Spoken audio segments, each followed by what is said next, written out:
The House of Mystery presents Inside Writing, the radio show where authors discuss their writing process in all genres. You are back in the House of Mystery, and I am Al Warren. Yes, the one and only. And we've got Mr. David North Martino back after his vacation. Ah, yes, I am here with my full name. Well, yeah. Well, you're back. Yeah. It's the first day from vacation. We have to be polite. You're going to go easy. Courteous. I see. And, and see how much we really missed you. I'm sure it wasn't much. Oh, no. No, it was a lot. It was a lot. We have to have thank that. you. Thank you. What else are we going to do? Yeah. The show's just not the show without you. Oh, well, thank you. Yeah.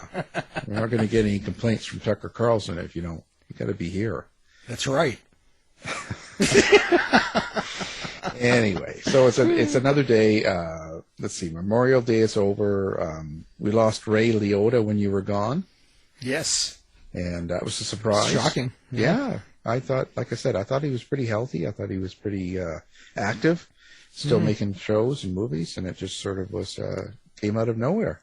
Wow. Yeah, sort of surprising. So young. That's how it happens. So young, yeah. He was like, 67, I think. Wow. Yeah. Yeah. That's still young today. Well, it's young because I'm being 60, so I. That's right. That's really young. My God. Anyway. Well, speaking of young, we've got a young author here with us today. And so let's just bring him in the room. Mr. Rodney Hobson, thank you for coming on the show. It's my pleasure, and I'm pleased to be called young. Young. You're a young buck, just your young early 20s. I never contradict the host. Yeah, it's probably better that way. It's like yelling at the judge, right? Yeah.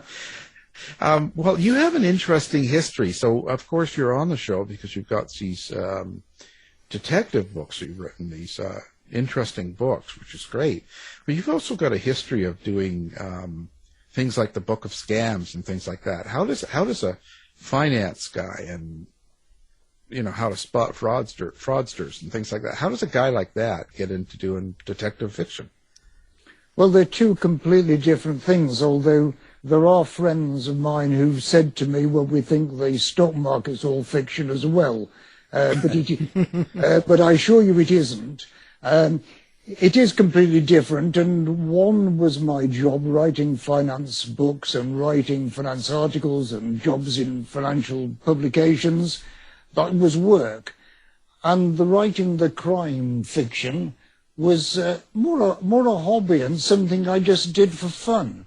But once you've written the book, you might as well try to get it published. And a publishing company in the UK who have got online publishing decided to take a chance on me. So although I was well known in UK circles in finance writing, I was completely unknown in detective writing, so I was a bit of a chance. Yeah. Did you find that an issue? Was it hard to get people to cross over from finance to mystery, or is it just a whole new audience?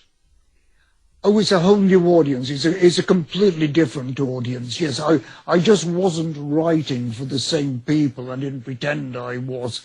I mean, if you're going into finance and investments, which is mainly what I've written about, then it is a completely different audience. People are just reading crime for fun, as I wrote it for fun, and people read it for fun, whereas stock market investing, you write that as work, and people want to make money out of it, so they take it far more seriously. So it's a completely different audience. Well, while we're on that, I've got significant investment. So what should I be doing? Well, no, it's always difficult to give personal financial advice because to know what you should be doing, I would need to know all about your finances. I'd need to know how much money you've got, how much you can afford to lose, what bills you've got to meet every month, I need to know what your attitude is to risk. Well, I'm sure you're not going to tell me that on air, and I'd rather you didn't. But to give you proper personal advice, then I would have to know all your personal details. In general terms, to me, you should be investing in stocks and shares. I know the stock market can go down, and all the Netflix and those kind of stocks, the tech stocks in America, listed on the Nasdaq exchange in New York, they've had a pretty torrid time of it just lately. And a lot of share prices had got overinflated. But on the whole, if you're looking to invest, go for shares that are paying a dividend. It means if the share price falls, at least you've got the dividend compensation. If the share price stays the same, well, you're making money on the dividend. And if the share price goes up, you're winning twice over. This is the only way, for me, apart from property. Property is the only other thing that gives you a hedge against inflation. It gives you income, and it gives you the chance of capital gains. So that, in a nutshell, is my advice. Interesting. Well, I'm just wondering, while we're on this subject, when it comes to investing and finance, is there a big difference between like advice or what you write about when it comes to the difference between like the UK and the United States? The general principles are all the same. I mean, my first book that was published was a book called Shares Made Simple, which was a beginner's guide to the stock market. And it's very heavily about the London stock market, because that's what I knew about and what I got access to information on. But the general principles are all the same. Sometimes the laws are a bit different. The laws are different from place to place. But if you've got a well-regulated stock market, as we have in London, as you've got in New York, as we have in Europe, then the general principles are all the same. So now, when we get into your detective, your fiction, your crime books, what was the very first one that you wrote? Like, what was the initiating thing that happened that made you do a story? Like, what was it about and who? Yes, it was a book called Dead Money.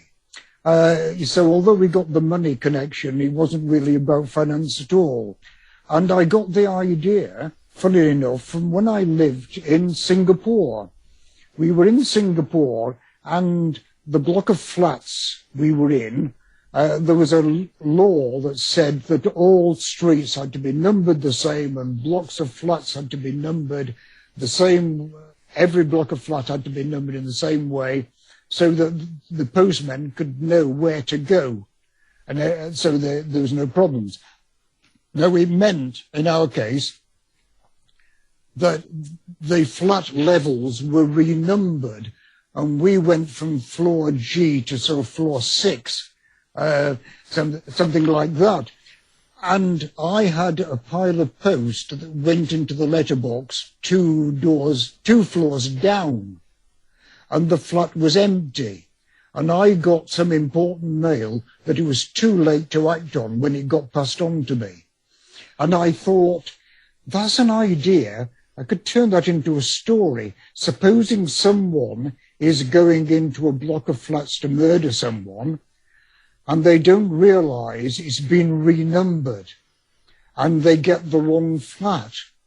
Could you make a murder story out of that? And I played around with that, and that was the basis of Dead Money, and that's how it all started. So where do your characters come from in these stories? So you get the idea, and you've kind of got what's going on, but how do you decide on your characters? Like, where do you develop them from? Part of them are based on people I know, but I'm very careful. I've only had one example where a character has been entirely on a particular person. Obviously, if you're writing detective stories, most of the characters are either dead or very unpleasant or both. So on the whole, I tend not to put my friends into the books because they might take exception to you. It's a good way of losing friends. So I tend to take traits from different people and merge them together. So you draw on people you know, which I think is the best way for anybody to write anything. draw on people you know, but mix them up a bit so no one person is a complete real-life person.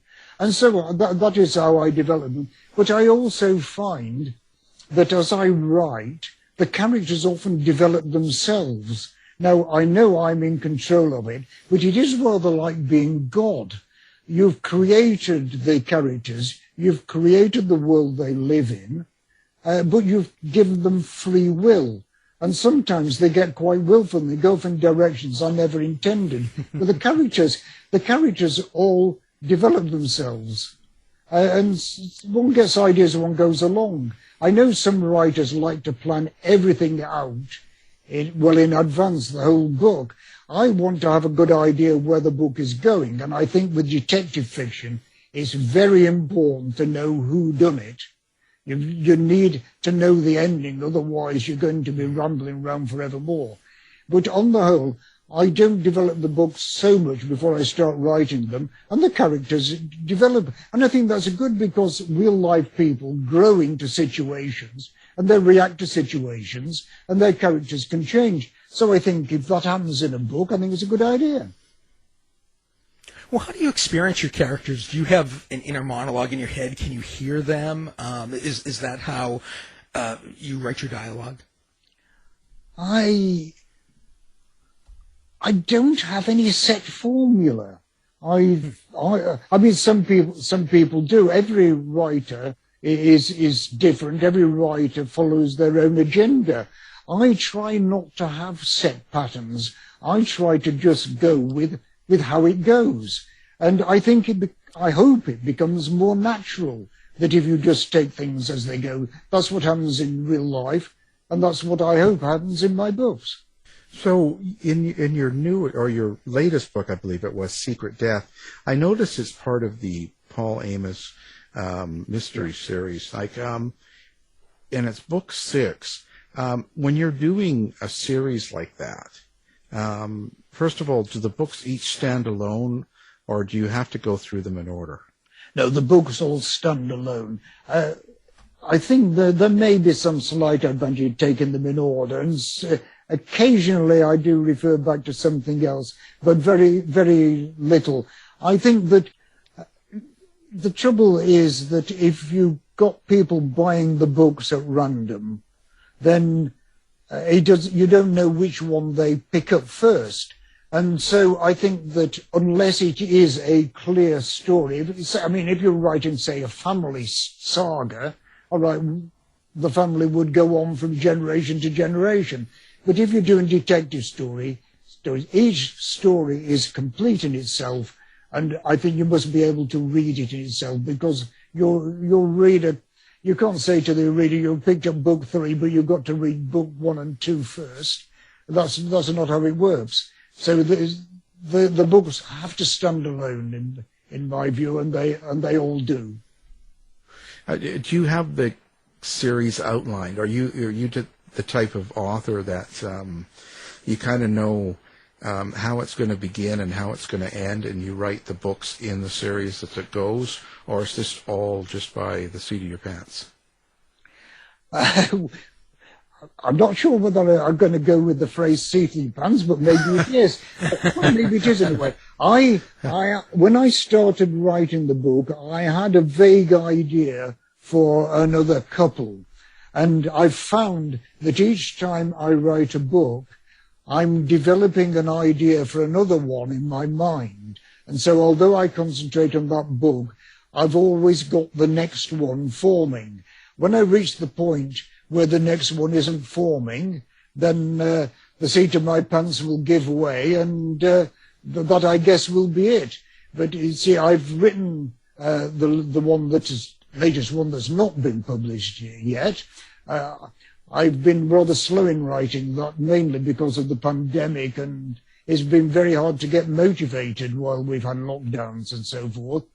But while I've been writing the next one, which is about an archaeological site, I've been developing thoughts on the next one, and I've got the next book all planned out. I know who the main characters are, I know what the action is, and I know who's the murderer is.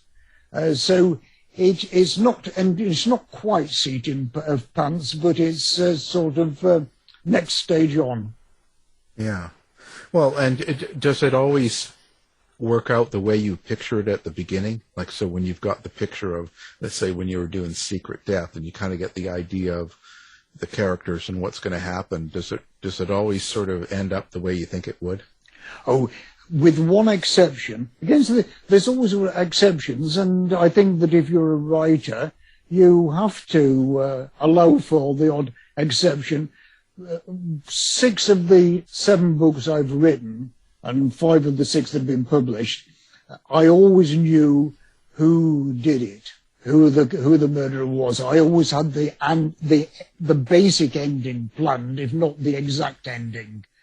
And in fact, publishers of crime novels will tell you, because I've talked to them, but they will tell you that they like to know that you've got who the murderer is. A lot of would-be writers who've never been published send manuscripts to the publishers, but they hold back the final chapter where the killer is revealed because they don't want to give their secret away. They could be pinched by some other author.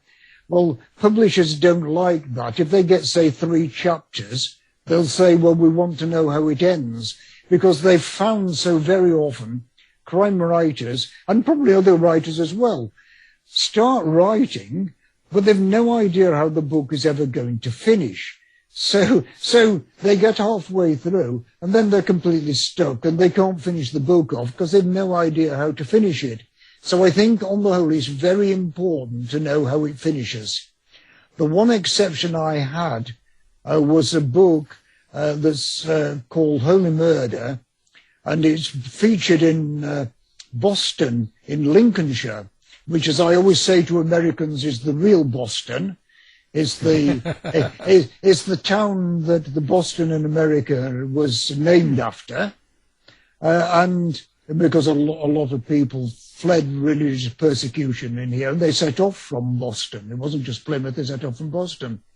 And so I set a book there, and I had got an idea of the start of it from an incident I'd seen. I'd seen a friend go abseiling down a church tower. And I thought, I wouldn't dare do that. I can't stand heights. I couldn't have done that. But I thought, supposing somebody tampered with a strap and it broke and he fell to his death, wouldn't that be a murder story?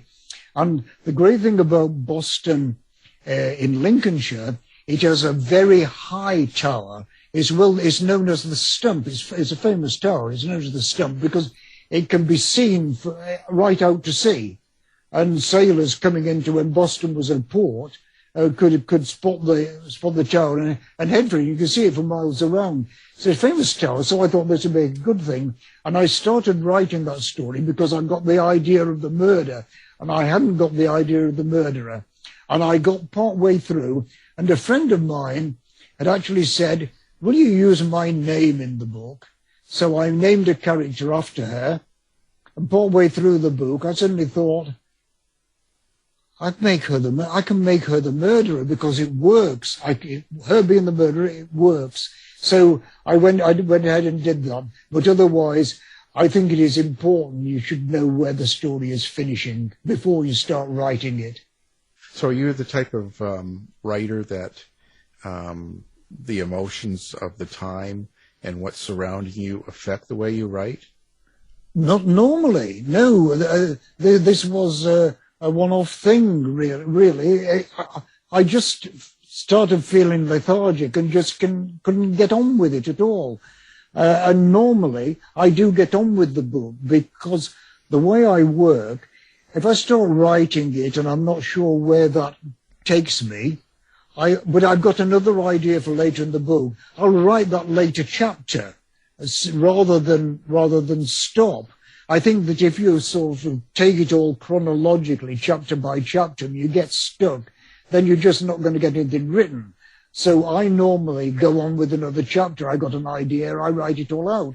Sometimes it's very messy. You sometimes find that the chapters don't mesh together, and you do have to sort them out. but I find that that is much better because you get on with the story.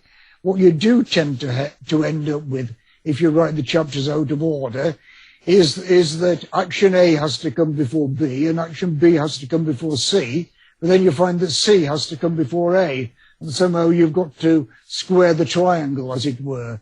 So it can be messy, but I normally find I can always write. There's always something to write because I've got plenty of ideas. And sometimes if you write later in the story, you get a better idea for something that's at the start of the story.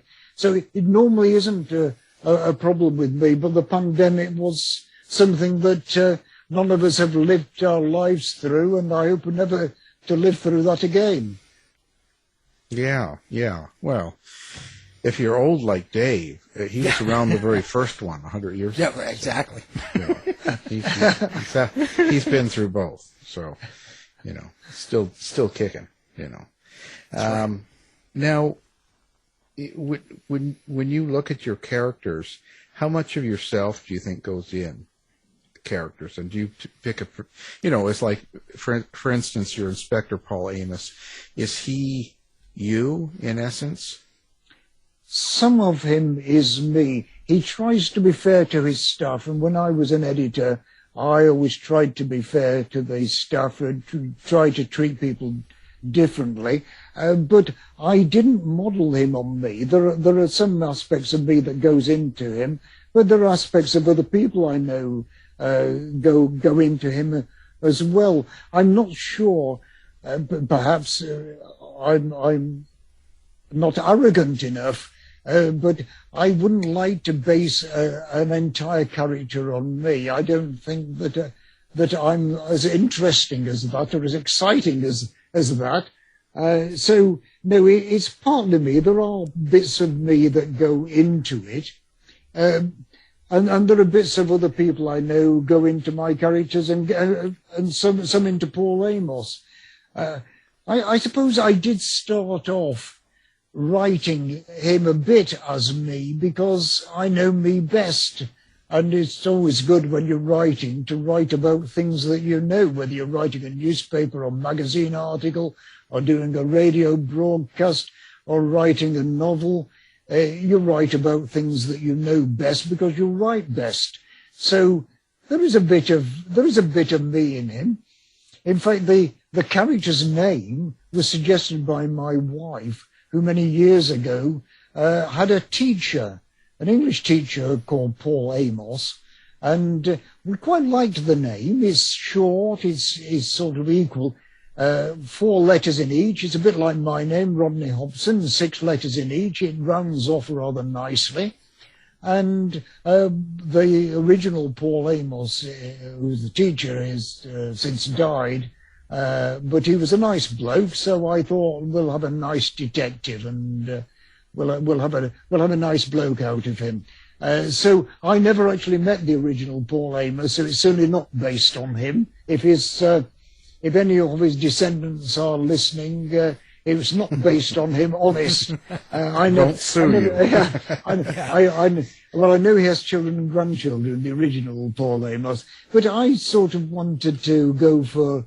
I wanted to go for an ordinary sort of person, because most people are fairly ordinary. You get so many detectives who are sort of super efficient and super clever and just out of this world, but they can never run their own private lives. They always have a rebellious daughter, or they get drunk, or that sort of thing.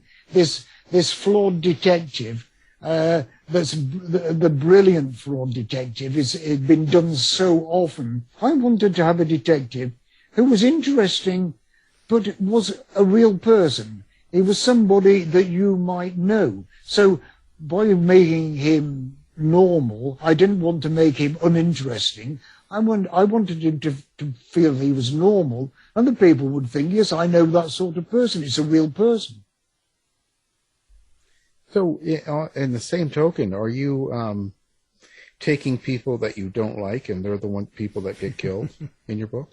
I did on one. One person is actually clearly recognizable.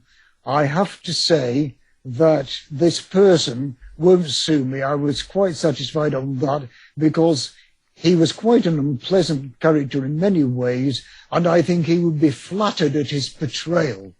So I think he'd be quite pleased with it in a way. But I have a magistrate who was based on someone I know, but he's a fairly minor character. On the whole, I don't place people in books. I don't, on the whole, kill off people I don't like. There was just the one exception, and I allowed myself that indulgence. Was that your father-in-law? Oh, no, actually, my father-in-law was also a teacher, and I have to say, he was a really nice bloke, and some of him is in Paul Amos. Some of my father-in-law is in Paul Amos. Now, I got on very well with him. Now, I wouldn't have wanted to kill him off, and yes, so a bit of me, but probably more of my father-in-law in Paul Amos than there is of me.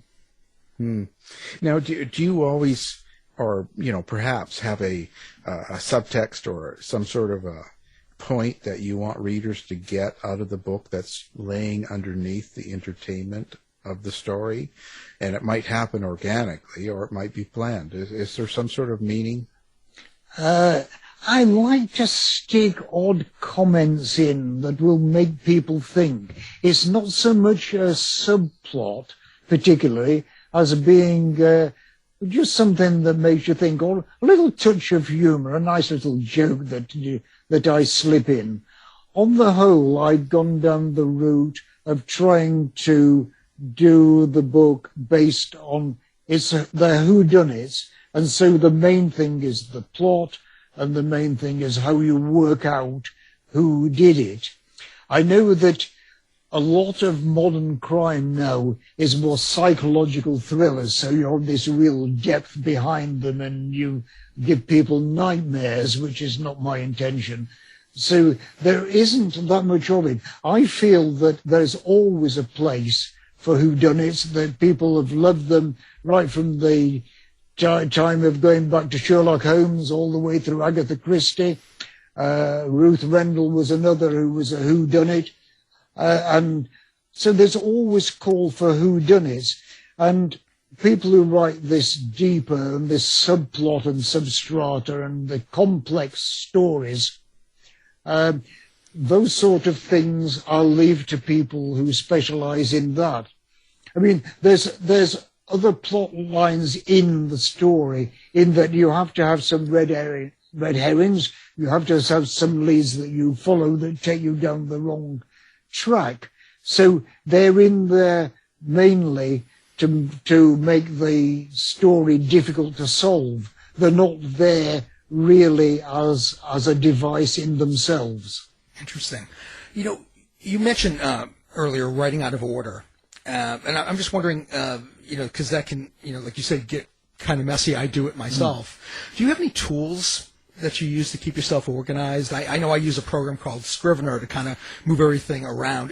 Do you use a tool, or are you using mainly just like a Word or something like that to keep your writing organized? No, I still believe that the human brain is superior to all these computer programs, and I sort it out myself. What I tend to do is write chapters, even though if there's gaps, get pretty much to the end of the book, and then start again and start writing it through and sorting it out. But what I also do, and we're going down the human route, I always have at least 4 people, and preferably 6, who read the manuscript when I've finished the first revise and go through it. And I say to them, I know a lot of authors just want to be flattered, but I don't. I say to them, I want to know what's wrong. I want you to pick up things that I've got wrong. And it's not just typing errors. You very often find you've changed somebody's name halfway through the book. It's very easily done. You sometimes got a piece of action that doesn't match in chapter 3 and chapter 12. You may have a place, something that happens in one place that later on you had it happening in another place. It's very easy to do it. So I think however you write, you need somebody to go through and try and pick up this. And it is funny that I found that one person will pick up something and the other 3 or 4 who've read it miss that. But the others they pick up something that I've missed.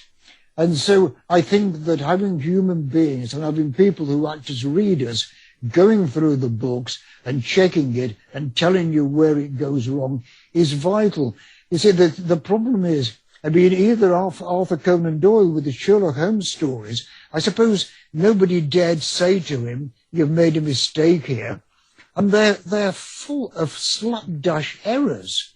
I mean, at one point, you know, Dr. Watson's wife gets his first name wrong. Wow. Can you believe it? Yes. But there's other things like that. So don't be so arrogant that you think you can't make these sort of mistakes. But I prefer the human brain to go through it because you see it as a human being.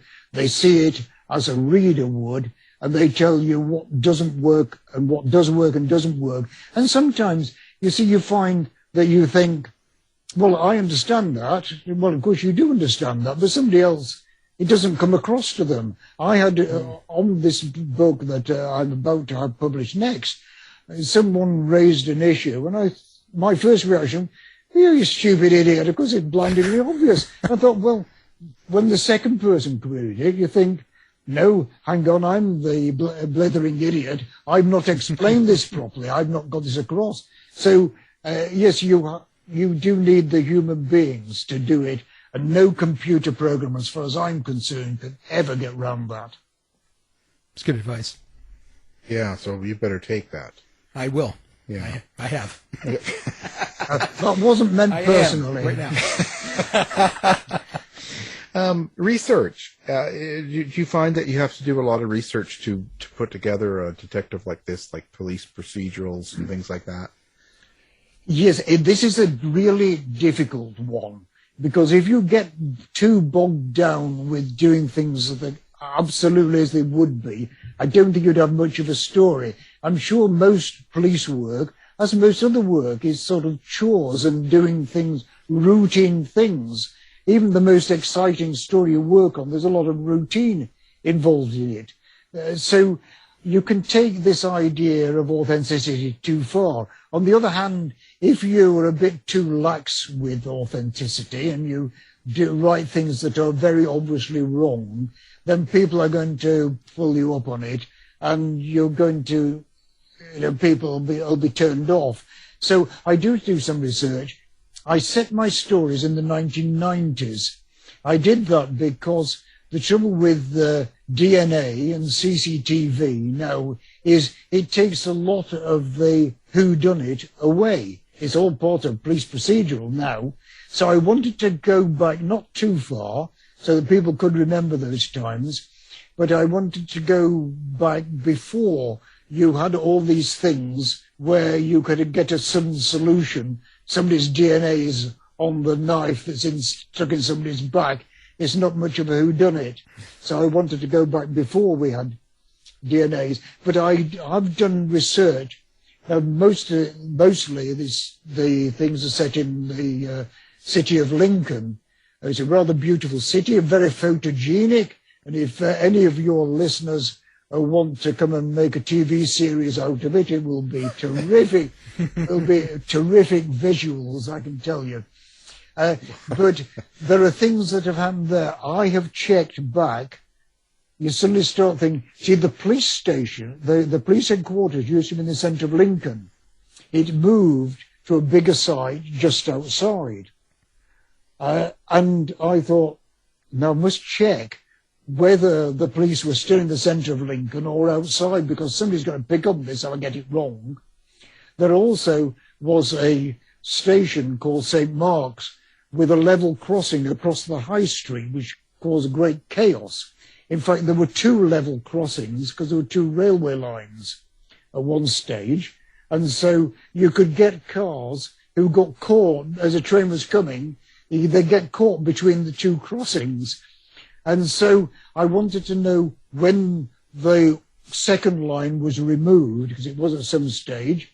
And also the gates used to swing backwards and forwards, and now level crossing gates on railways go up and down. And so I checked when that changed, because it didn't matter to the story, it didn't make any difference to the story, but you want to get that sort of thing right, because people will pick up on that kind of thing. So I do check those sort of things. I do take a bit of liberty over the police procedures. I think that an inspector would be, in a British police station, an inspector would be more answerable to a superintendent. I've cut the superintendent out, and I brought the chief constable down a little. He brought him in a bit, whereas he would probably be completely aloof. But it worked well with the stories, and I didn't feel that was cheating too far. So, yes, I go for authenticity when it matters, but I don't let it spoil a good story. Right, right. Now, so is Lincoln written, the location as a character? Like, do you develop it just like you do a character?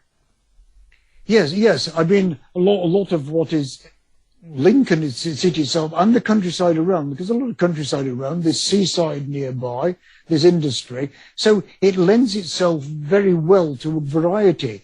And if it works to go in the centre of Lincoln, I tend to stick with that as the location. But if I want to go out to the countryside, I can easily do it.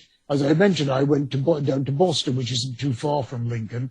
It's within the same area. We come under the same police force. So I do allow the location to wander a bit if it suits the story. So I think it's best not to be too hidebound. You want some structure to your stories, and you want something that you can cling to that links all the stories and means something to people. But don't be hidebound by it. I vary it according to what works. Do you find you get the same satisfaction or the same, I don't know, just the same feeling when you write a crime fiction book as compared to finance? Ooh, that's interesting. Well, yes, I feel great satisfaction. Yes, I enjoy both, and I feel great satisfaction of completing the books. So there is no difference there, even though they're different genres. One's fiction and one's non-fiction. It's one's very heavy factual, whereas the other's much more conversational. I mean, the detective stories are very heavy on dialogue, which of course you just don't get in the investment books. But the satisfaction is still the same. I still enjoy writing. I've always enjoyed writing. I've done it all my life, and I've always enjoyed writing. And I get the same pleasure from doing it, and I get the same pleasure from developing and seeing how the book develops, and the same pleasure from completing it, and the same pleasure from getting it published. The books are different. The pleasure's the same. Was it an easy transition to go from writing nonfiction, investment nonfiction, or to fiction, or was that a little bit more difficult to go to creative writing?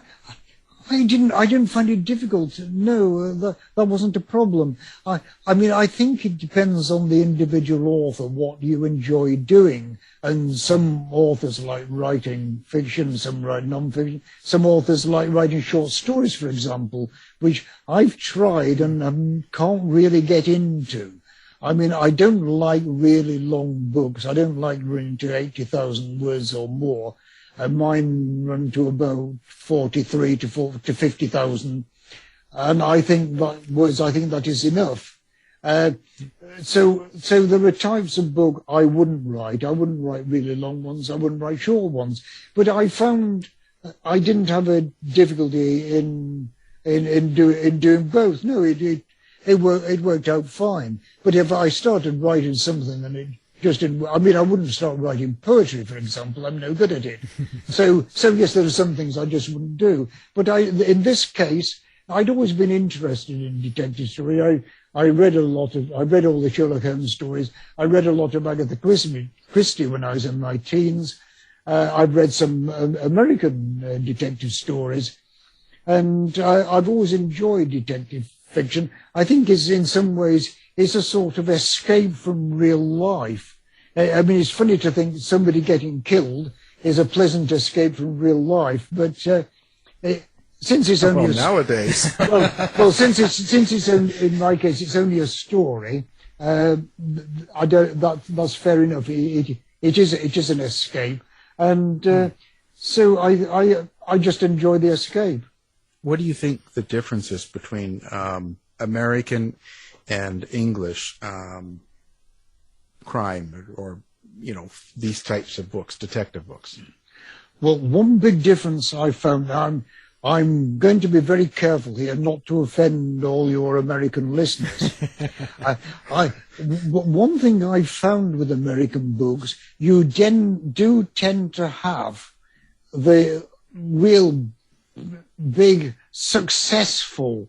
Those people who are at the top of the tree. They're all brilliant. And most people aren't brilliant. But you get somebody, if somebody is into computers, he runs a computer company because he knows more about computers than anybody else, and he's all brilliant. Or if he went to, I started reading an American book, and I can't even remember the title because it said this guy was the most brilliant student his school had ever had, except for his elder sister, who was the most brilliant student that had ever gone to Yale. And I thought, no, hang on a minute. If the story can't carry it, then let's not do it just on the most brilliant person. Most people are ordinary, and most ordinary people are very interesting. And I'm a great believer in the idea everybody's got a novel in them. Everybody's life was a story. And so I think that ordinary people make great stories, and that's the one thing that I don't like about American fiction. You do tend to have these people who are just plain brilliant. Perhaps it makes me feel inferior. Yeah, well, that's, that's the American way. And I did have an American friend who came over here. He married an English nurse, in fact, and they came back over here. And he always enjoyed saying to people at work, well, this isn't how we do things in America, and things are always bigger in America. And he couldn't understand why his work colleagues didn't greatly like him. But we kept in touch, and then I was delighted to say that I discovered that when he went back to America and got a job in America, he told all his colleagues, oh, this isn't how we did things in England. We did things much better in England. So I took some satisfaction in that. Yeah, well, that's how it goes. Now, one book. Someone has never heard of you before, which I find very hard to believe. But someone's just come across the show, and you have one book that they want to get to find out who you are as a writer. Which book would you suggest they get? Well, the detective book that I enjoyed most was the second one I wrote, which is called Unlikely Graves.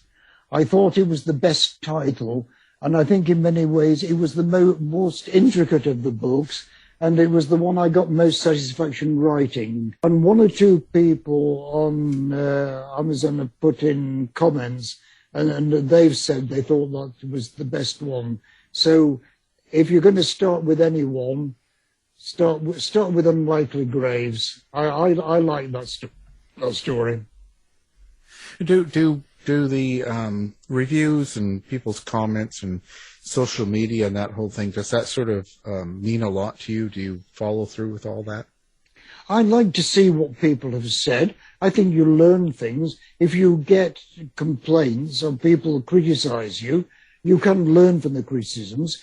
You do have to learn to take the rough with the smooth. do have to understand that not everybody is going to like your books, and you're going to have some comments. On the whole, I've not been trolled, and people haven't gone on.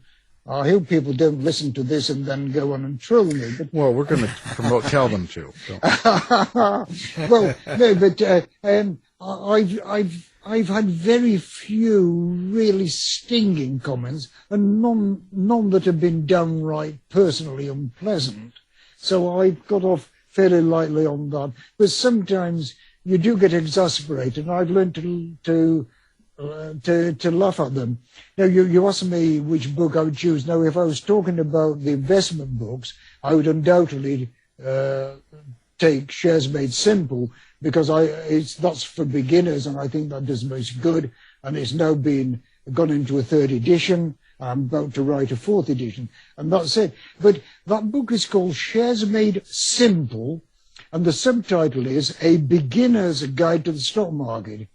And someone on Amazon put a one-star review and said, "This book is very simple.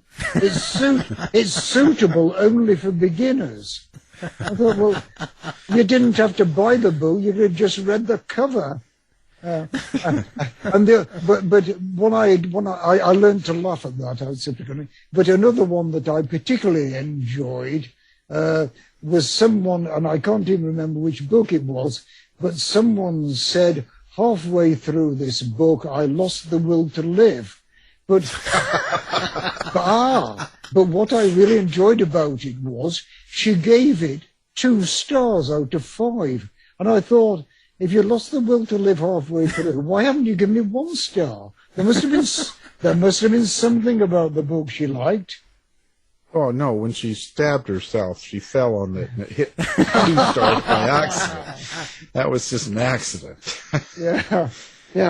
So you have to take it. I mean, sometimes people say very nice things, and I'm only human, and I do enjoy it when people praise the books and say they got something out of it. Of course, I greatly enjoy it, but at the same time, if somebody criticizes it, maybe they're right. I mean, they bought the book, they're entitled to their criticism, and maybe I can do better next time. Yeah, or maybe you won't. Oh, no, I will. I most certainly will. Well, you can't win. So now let's talk about, how do people get a hold of you? You've got a website. You've got, which social media do you like to be on? I'm on Twitter.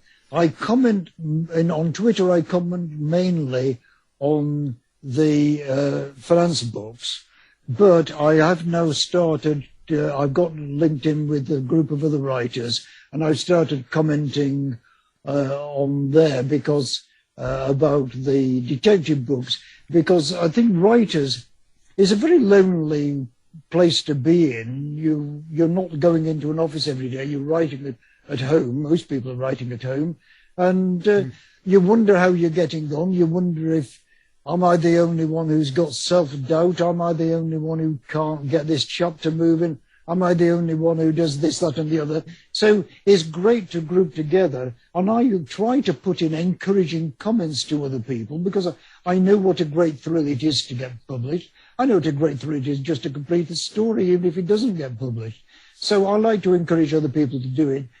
And if anybody wants to come onto my Twitter account, which is Rodney Hobson, at Rodney Hobson, do by all means come on, and I'll try to give you some encouragement.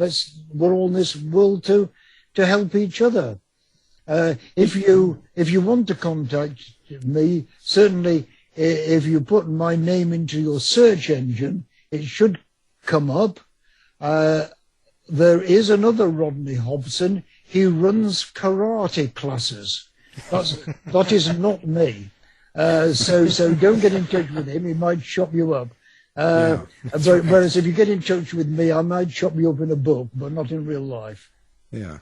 Well, And your website. What's your website? The website is rodneyhobson.co.uk. That's great. Now we're going to have all that up for people that can find you with one click when they listen. And please do. Please, yeah, and troll all you can. Please email me. I do respond to all emails. It may take a little while. I'm sure you have so many listeners to this podcast that I'm going to get flooded out with emails. So it may take a little time, but please do email me. I do respond, and I do like to talk to people in other countries and anywhere around the world. So do get in touch. Yeah, everyone, just drop it on them. I was going to say too. Now you mentioned that, so you don't really get a writer's block then ever, do you? Well, I mean, sometimes, yes, I get stuck. Oh, yes, I can't deny. Sometimes I get stuck. And it's usually when I'm tired as well. Sometimes I write an investment column every week, and I try to write it. I try to start writing it on the Monday and finish it on the Tuesday for publication on the Wednesday. Because, yes, you can get stuck. And if you get tired, it's very hard to write if you feel tired. Sometimes you need a good night's sleep and get refreshed in the morning. So I do sometimes get stuck.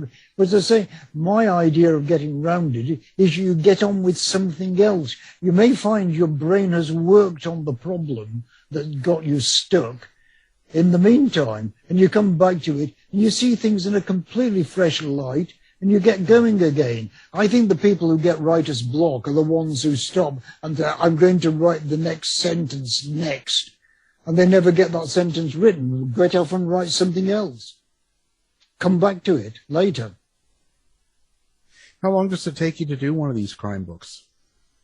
Well, as I said, the last one took me 2 years, but normally about 6 months. I write the first draft.